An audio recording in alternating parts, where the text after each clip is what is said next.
Hi, and welcome to Cenario, your partner in mental wellness. Here on our channel, we share educational, insightful, and science-backed content to help you understand your mental health and take meaningful steps toward a more balanced life. If you're ready to learn, grow, and take control of your wellness journey, let's jump right in. You know, it's a strange thing to think about. Someone who, from the outside, looks like they have it all figured out. But on the inside, it's a completely different story, a silent storm. That's exactly what we're going to get into today, this hidden struggle. So, does this sound at all familiar to you? You're nailing it at work, right? Meeting every deadline, your social life seems fine, you're handling all your responsibilities. But underneath all that, there's just this feeling like something's missing. An emptiness that no amount of success seems to touch. Well, if any of that hits close to home, what you might be dealing with is something called high-functioning depression. And yeah, we're going to unpack exactly what that means. All right, first up, the successful facade. Let's really break down what this condition is that lets someone put on such a capable face for the world while feeling so incredibly low inside. Okay, so here's the deal. High-functioning depression isn't like an official diagnosis you'd find in a textbook. It's more of a way to describe this really specific experience where you're still managing to get through your day. You go to work, you see your family, you pay the bills, and that ability to just keep going is exactly what makes it so tricky to spot. So, where does this fit in clinically speaking? Well, it's really similar to something called persistent depressive disorder, or PDD.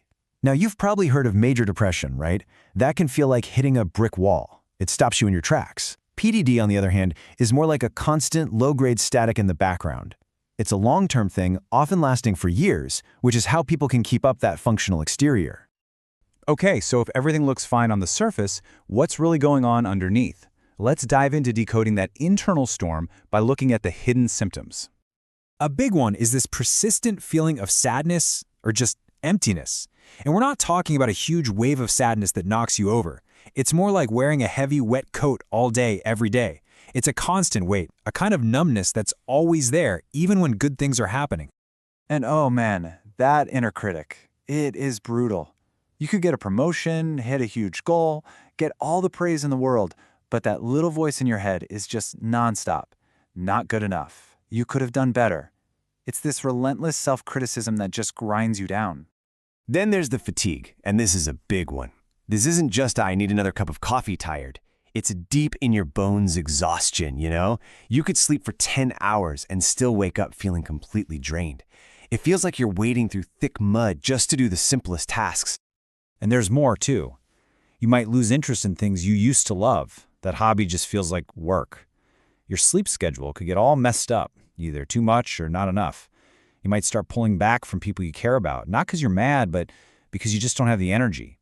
And sometimes all that stuff bubbling under the surface comes out as just being really irritable. So, this brings up a huge question, right?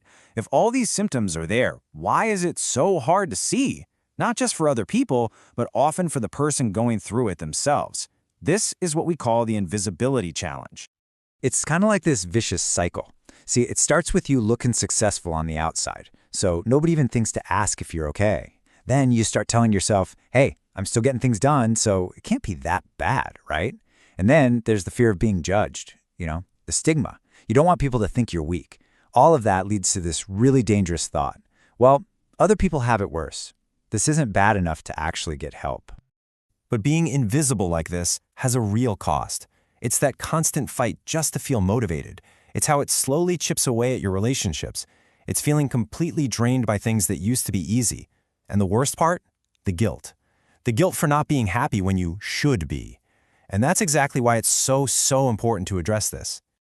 Okay, but let's shift gears, because recognizing the problem is huge. But it's just the first step. What's next?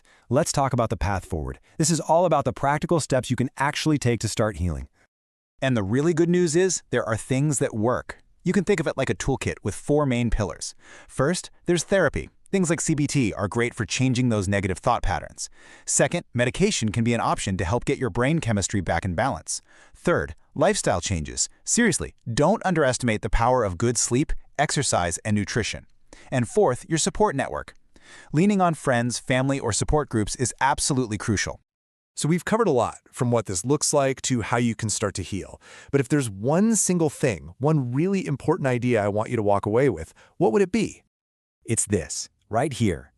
Seeking help is not a weakness, it's a step toward healing. Just because you're functioning doesn't mean you're thriving. Just because you're getting by doesn't mean you're truly living. Reaching out for help isn't a sign of failure. It's one of the bravest, strongest things you can possibly do. Thank you for watching Cenario. If this video helped you, don't forget to like, subscribe, and share. For personalized mental wellness supplements, visit Cenario.com. See you in the next one.